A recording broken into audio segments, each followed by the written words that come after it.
오늘도 하나님의 말씀 베드로전서 3장 8절로 12절까지 읽겠습니다.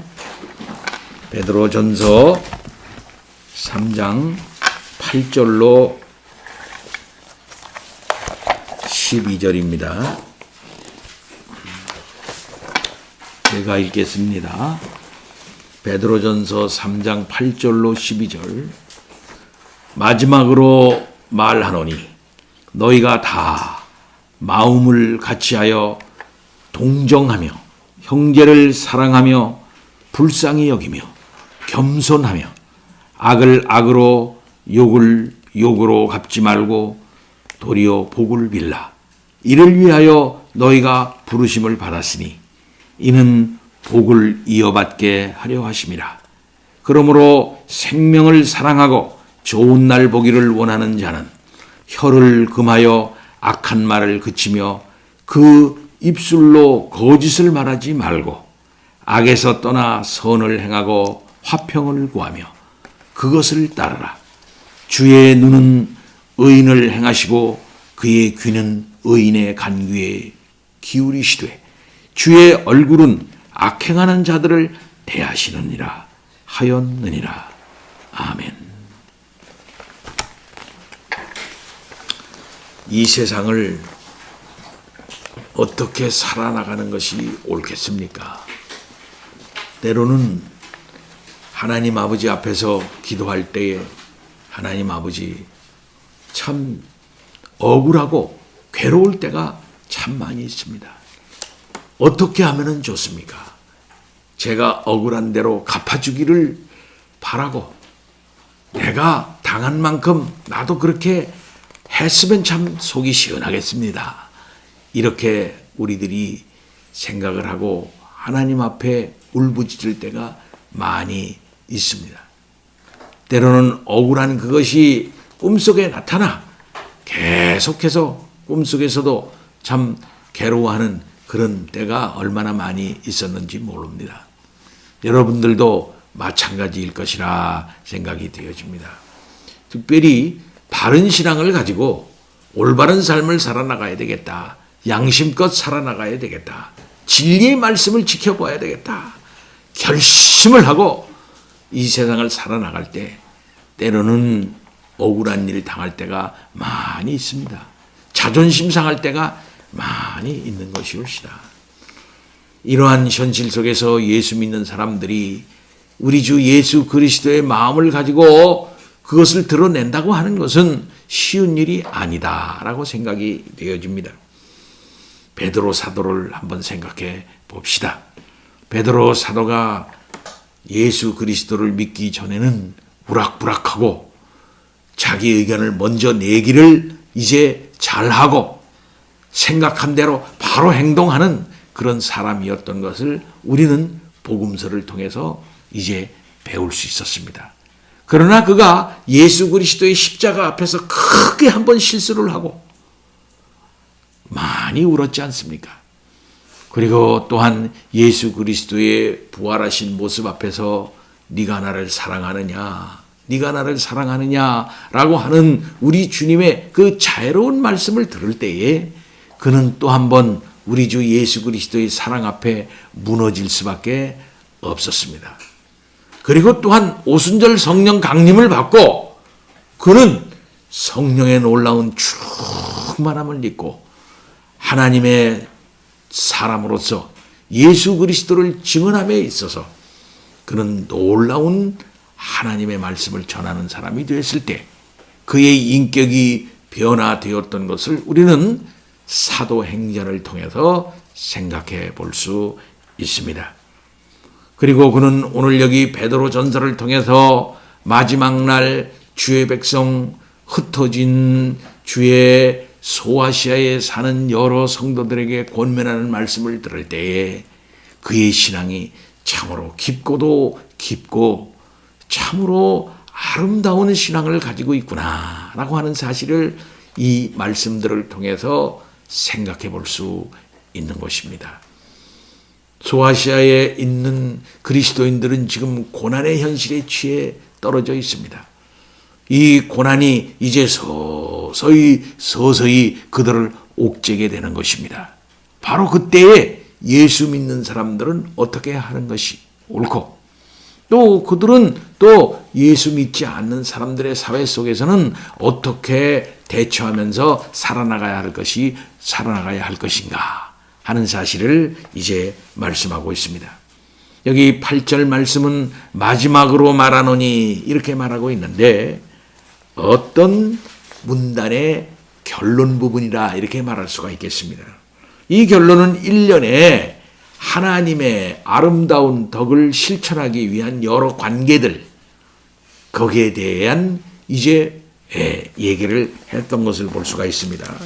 그 앞에서는 남편들아 라고 얘기를 하고 있고, 또 그 앞에는 아내들아 하고 얘기가 하고 있고, 그 앞에는 사환들아 라고 말하고 있고, 일반적으로 11절에 거류민과 나그네와 같은 삶을 살아나가는 사랑하는 성도들 일반에 대해서 이 세상의 제도를 이제 지킬 수밖에 없는 그런 사회 속에서 어떻게 살아나가야 되느냐, 사회인으로서 어떻게 살아나가고, 또 사환으로서 어떻게 살아나가고, 아내로서 어떻게 살아나가고, 남편들로서 어떻게 살아나가야 할까 하는 그런 교훈의 결론 부분으로서 마지막이다 이렇게 말하고 있습니다.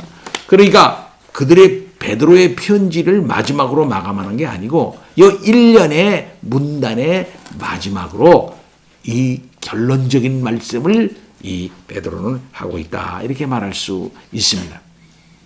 그래서 결론 부분에서 두 가지 차원에서 말씀한다 이렇게 말할 수가 있겠습니다. 하나는 서로 간에 어떻게 할 것인가, 서로 간에 어떻게 할 것인가, 그리고 난 다음에 고난의 현실에서 어떻게 이웃들과 관계에서 어떻게 삶을 살아나갈 것인가 하는 사실을 말씀하고 있다라고 보여집니다. 마지막으로 말하노니 너희가 다 그랬습니다. 너희가 다. 그러니까 너희가 다 그랬으니까 아내들이나 남편들이나 사환들이나 모두 다라는 말입니다. 성도들 모두가 다 이렇게 해야 한다. 이렇게 말씀하고 있는 것입니다. 그러니까 종들과 아내들과 남편들에 대해서 이야기한 후에 이제 너희가 다, 성도들이 다 어떻게 살아나가야 할 것인가. 이 편지를 받고 있는 수신자들인 모든 신자들을 가리킨다. 이렇게 말할 수가 있겠습니다. 여기에 사도는 이방 문화 가운데 살아나가고 있는 그리스도인들이 서로 간에 그 이방 문화 속에서 서로 간에 어떻게 대처해 나가야 할 것인가 하는 사실을 이제 말해주고 있는 것입니다. 그러면 교회라고 하는 새로운 영적 공동체는 어디 속에 속해져 있습니까? 당시의 사회 속에 속해져 있는 거거든요. 이웃 사람들이 다 봅니다. 교회를 다 쳐다봅니다. 교회는 이 세상 속에 존재합니다. 결국 그 영적인 본질은 하늘에 속한 건 사실이지만은 앞에서 말한 것처럼 거룩한 제사장입니다. 택하신 족속입니다. 왕 같은 제사장입니다. 하나님의 소유된 백성입니다. 그렇지만은 그들은 이 땅 위에 존재하는 현실입니다. 현실이 이 땅에서 존재해요. 그럼 이 땅에서 이방 백성들, 곧 안 믿는 사람들 속에서 존재한다 이 말이죠. 그럼 안 믿는 사람들 속에서 존재할 때 그들은 핍박 상황, 고난의 상황 가운데 처해 있다. 이렇게 말할 수가 있을 것입니다. 왜 그렇겠습니까? 그들은 하나님을 알지 못해요. 그들은 예수 그리스도의 주되심을 알지 못합니다. 그리고 그들이 누구인지, 곧 예수 믿는 사람들이 진정한 하나님의 소유된 백성인지, 왕 같은 제사장인지, 거룩한 하나님의 백성인지 그 실제의 영적 본질을 몰라요. 하나님과의 관계성을 모르니까 그들이 하나님과의 관계에서 영적으로 어떤 정체성을 갖고 있는 사람들인지 모른다 이 말이에요. 그런 사람들 속에서 살고 있는 거예요. 그러니까 오해해요. 오해. 그리고 자기네들이 보는 관점에서 봅니다. 그러니까 그들은 하나님의 백성들을 잘 이해를 못해. 자기네 수준에서 본다 이 말이에요. 그러니까 때로는 고난을 당하고 그러니까 오해를 받게 되고 또한 자존심 상할 때가 많이 있고요. 핍박을 당하게 될 수밖에 없는 것입니다. 그런 현실 가운데 지금 교회가 있어요. 그런 현실 가운데 교회는 그러면은 스스로는 그런 현실 중에서 성도들은 서로 간에 어떻게 해야 되느냐 하는 문제를 다룬다. 저는 그렇게 생각됩니다. 그래서 이방 문화 속에서 사는 그리스도인들끼리 어떻게 행해야 되느냐 하는 사실을 사도 베드로는 다섯 가지의 중요한 원칙을 얘기해 주고 있다. 중요한 삶의 법칙을 얘기해 주고 있다 하는 것입니다. 첫째는 뭡니까? 마음을 같이 하여. 마음을 같이 해라. 하나 되라. 하나 되라. 이 마음을 같이 하여 라고 하는 이 말은 하나의 태도, 공동의 태도와 생각을 가지고 복음을 전파하라 라고 하는 이 공동 목표를 위해서 서로 통일이 되어야 된다 라고 말하는 것입니다. 마음을 같이 하라 라고 하는 것이죠. 우리가 빌립보서 2장에서도 그와 같은 사실을 발견합니다. 마음을 같이 하라, 뜻을 같이 하라 이렇게 말씀을 하고 있지 않습니까? 베드로 사도는 그들이 다 성도 다르고 이름도 다르고 성격도 다르다고 하는 사실을 알고 있습니다. 그러나 마음은 같이 해라. 빌립보서에는 그 같은 마음을 누구의 마음으로 얘기하고 있습니까? 예수 그리스도의 심장을 가져라 이 말이거든요. 예수 그리스도의 마음을 가져라. 그 말은 예수 그리스도의 심장을 가지라는 뜻이에요. 예수 그리스도의 심장을 가짐으로 다 같이 같은 뜻과 같은 마음을 가져라 이 말이에요. 예수 그리스도 믿는 사람들이 다 서로 다른 사람들이지만 한 가지 공통된 것이 있는데 그것이 뭐냐면 똑같이 예수 그리스도의 마음을 갖는다는 것입니다. 예수 그리스도의 마음을 가짐으로 말미암아 하나 될 수가 있습니다. 교회 안에 참으로 이런 일이 있고 저런 일이 있고 이런 사람이 있고 저런 사람이 있습니다. 그리고 그런 가운데 또 사회에서 또 교회에 대해서 뭐라고 그래요. 이중으로 교회는 같은 마음을 가져야 돼요. 서로 그리스도의 마음을 가져야 되겠지만은 사회에서의 압력과 자극과 유혹 앞에서도 같은 마음을 가져야 한다 이 말씀입니다. 이렇게 마음을 같이 해야 되고 두 번째 동정하라는 거야. 동정하라. 동정하라. 다른 사람에 대해서 민감하라. 다른 사람의 필요에 대해서 민감하라. 라는 말로 해석이 될 수가 있겠어요. 함께 같은 마음으로 가지고 갖는다고 하는 것은 다른 사람의 필요가 뭔지 그것을 갖다가 인식할 수 있어야 하는 것입니다. 예수 그리스도는 항상 제자들의 마음을 깊이 긍정적인 차원에서 읽었습니다. 저들의 필요가 뭔지, 뭐가 저들이 부족해서 저런지, 뭐가 연약해서 저렇게 행동하는지 예수 그리스도는 그것을 안 분이에요. 거기에 우리 주님께서는 다 알고 그들을 이해하면서 보듬어 주면서 그들을 대처했던 것입니다. 그들이 유혹에 약합니다. 그들이 물질에 약합니다. 그들이 세상의 악한 쾌락에 약합니다. 자기 자신의 욕구에 약해요. 그런 모든 것들을 우리 주님은 다 연약함을 채울하시면서 그들을 보듬었던 우리 주님이시다 이 말이에요. 동정하는 것입니다. 우리 주 예수 그리스도의 그 마음을 가지고 연약한 자들을 동정하는 그런 마음을 우리들이 가져야 되는 거예요. 이렇게 하라는 겁니다. 세 번째는 뭡니까? 형제를 사랑하라. 그래서 형제를 사랑하라. 형제 사랑하라. 이 말은 필라델포스라고 하는 말입니다. 필라델포스.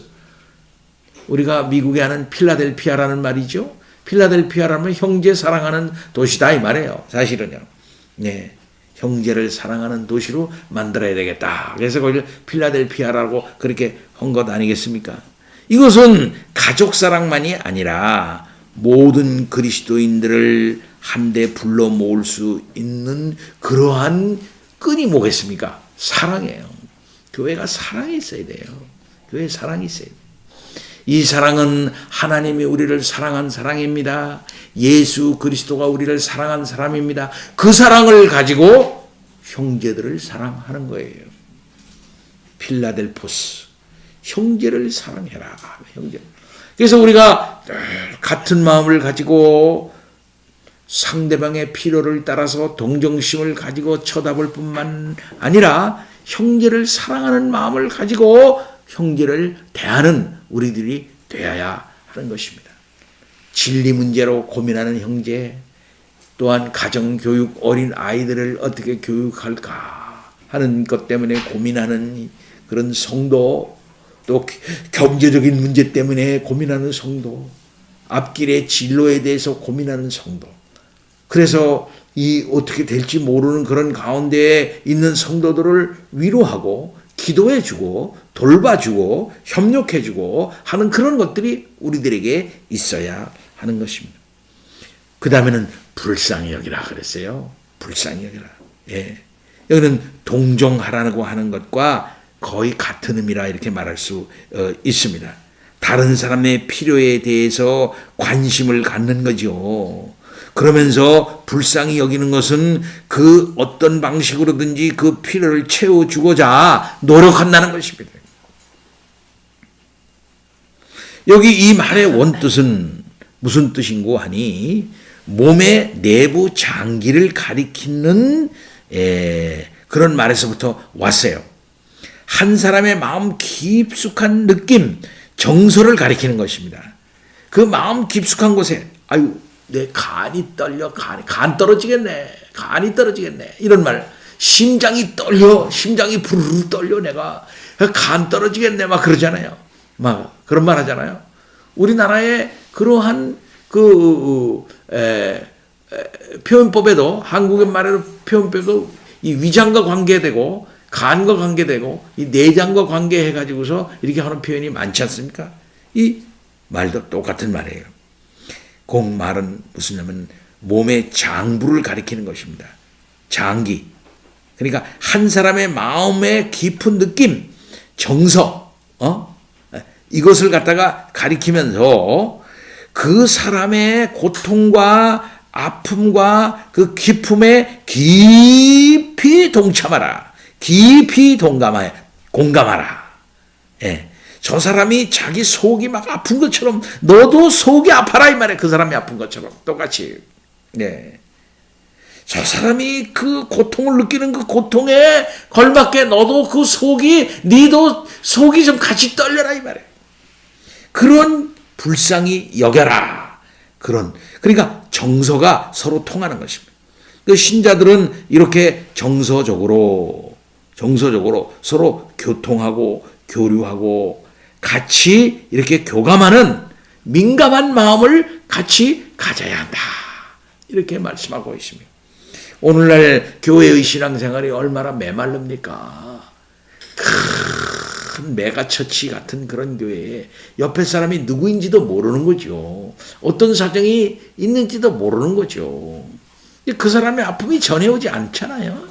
예? 이것이 현대의 메가처치의 큰 문제예요. 목사님의 설교, 목사님 얼굴만 쳐다보고 교회에 갔다 오는 거예요. 어떤 면에서는 엄밀히 말해서 저는 그것을 진정한 교회 생활이라고 생각하지 않습니다. 하나님과 교제를 합니다. 예수 그리스도를 통해서 교제를 하는 거죠. 그래서 하나님과 정상적인 수직성적 관계를 갖습니다. 동시에 그 수직성적 관계는 예수 그리스도 안에서 다른 지체를 형성하는 거예요. 그러니까 하나님의 의식, 하나님이 아버지다. 그러면 그 하나님 아버지인데 그 하나님 아버지만 나만 하나님 아버지가 아니고 옆에 사람이 있는데 옆에 형제와 자매가 있다 이 말이에요. 같이 하나님 아버지라 부르는 거거든요. 그러니까 같이 하나님 아버지라 부르는 형제와 자매들에 대한 관심이 거의 같은 수준으로 이루어져야 되는 것이죠. 그러니까 수직선적 관계가 올바른 사람은 이 수평적 관계가 또한 바르게 형성이 되는 것입니다. 따라서 수직선적 관계를 형성한 사람들이 수평적 관계를 이루어 같은 마음과 같은 뜻을 가지고 형제 사랑을 하면서 서로 불쌍히 여기면서 서로 동정하고 서로 같은 마음을 가지고 살아나가는 그런 모임. 이게 교회예요. 이게 교회. 다른 게 교회가 아니라. 그렇게 교회가 될 때, 그 교회에 나올 때 사람들은 뭡니까? 위로를 받는 거예요. 위로를 받는 거예요. 안식을 누리게 되는 거예요. 하나님이 나를 열로 보냈구나. 여기에서 하나님의 사랑을 느끼게 했구나. 바로 여기에서 성도의 사랑을 느끼게 됐고 여긴 세상하고 다르구나 하는 사실을 깨닫게 된다. 이 말씀입니다. 동시에 겸손하라 그랬어요. 겸손하라. 하나님 아버지 앞에서 정직하게 자신을 판단하는 거죠. 하나님은 창조주이시고 자기는 피조물이고 하나님은 거룩한 분이고 자기는 그렇지 않는 자라고 하는 사실을 철저히 하나님 앞에서 깨달음과 동시에 자기가 얼마나 부족한 존재인가 하는 사실을 그는 성령의 놀라운 역사를 따라서 하나님의 말씀을 가지고 판단하는 것입니다. 예.